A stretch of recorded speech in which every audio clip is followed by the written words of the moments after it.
Bu renkleri özel bir öğrencimle birlikte elde ettik. Mor lahana suyuyla asit bazları keşfettik.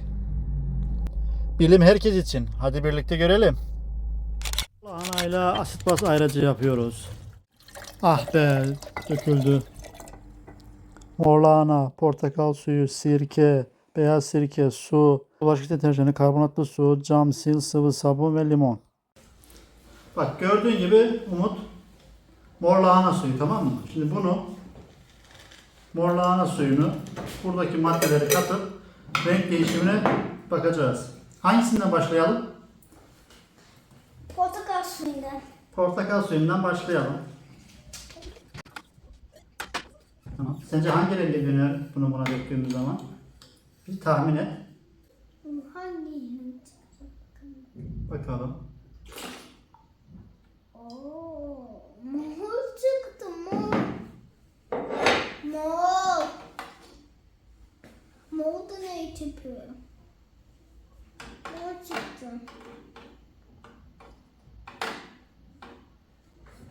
Başka hangisini istiyorsun? Başka neye bakalım? Sabun. Sıvı sabun mu? Evet. Bakalım. Kalmaz. Sana bakalım. Ne döndü? Mor. Mora mı döndü? Sanki lila oluyor ya.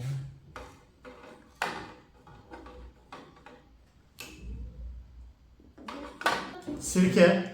Üzüm sirkesi. Sirkeye karbonat ekle. Sirkeye mi karbonat ekleyelim? Bir de karbonat. Sirkeye bakalım mor lahana suyunu dökünce ne oluyor? Karbonat eklesin. Ne döndü? Açılıyor. Pembe ve kırmızı rengi döndü. Şimdi sıradaki karbonatlı su olur mu? O. Karbonat neydi? Hı? Karbonat neydi? Karbonatlı suya dökelim. Karbonat bir köpüktür yani. Evde daha farklı mı olmuş hocam? Abi su Çünkü mavi daha olan iyi olmuştur renk şey. bu su mavisi. Su mavi olanı da oldu. Su mavi. Mavi olanı. Hangi renk oldu? Mavi. Evet, karbonatlı Tıpkı da sunum gibi oldu. karbonatlı suda maviye döndü. Yeşil mavi renk. Şimdi O su da. O Bu ne? onun yanındaki. bu mu? Hayır onun altındaki. Bu mu? Evet. Tamam buna bakalım. Onun Bu da rengi. cam sil bakalım nasıl bir.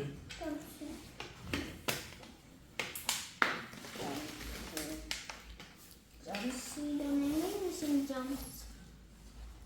Eminim ki camsı harika. Cams.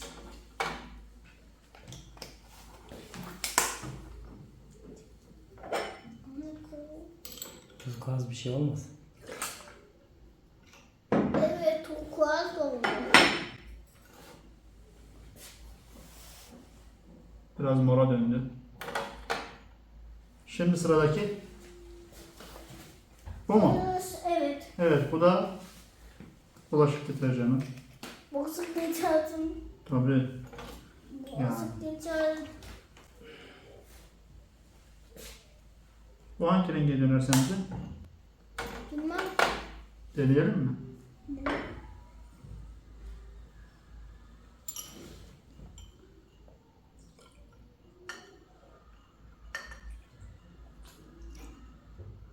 O. Neye döndü? Yeşile. Ha? Yeşile. Yeşile döndü, evet.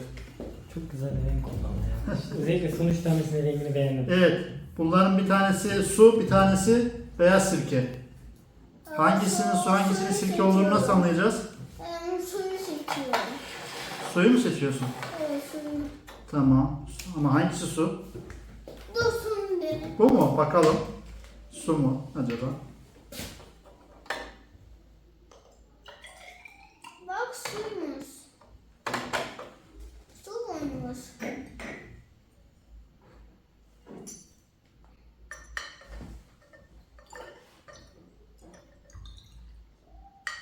O pembeye döndü.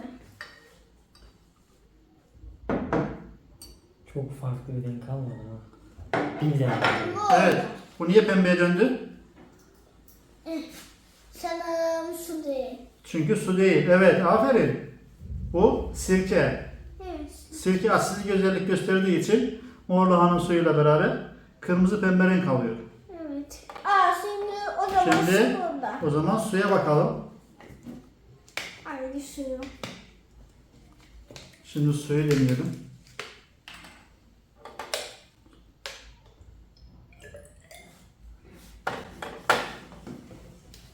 O suya sabun denesen.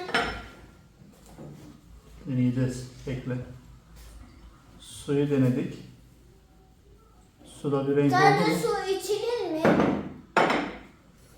Şimdi Sadece bu çok bir renk içilir değişimi mi? olmadı bak suda. Araba sadece su içilir mi? Bir de ne kaldı sırada?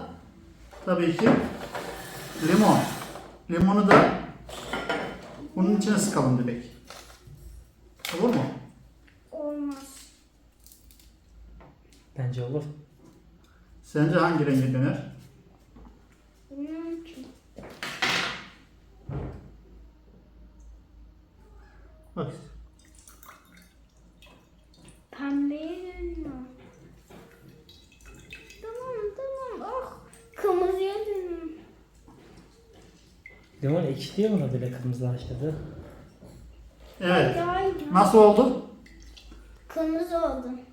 Kırmızı oldu. Hayır, Evet. şimdi kırmızıyı dök. Evet, bu kırmızılar. Kırmızıyı oraya dök. Kırmızı ve pembeler asitlik özellik gösteriyor. Yeşil, mavi ve mor olanlar Kırmızıyı oraya dök. bazik olduğu için bu şekilde renk gösteriyor. Mor lahana suyunu biz ayraç olarak kullanıyoruz asit bazda. Böyle şimdi sonra dökecek misin? Daha dökmeyeceğim. Bu kadardı.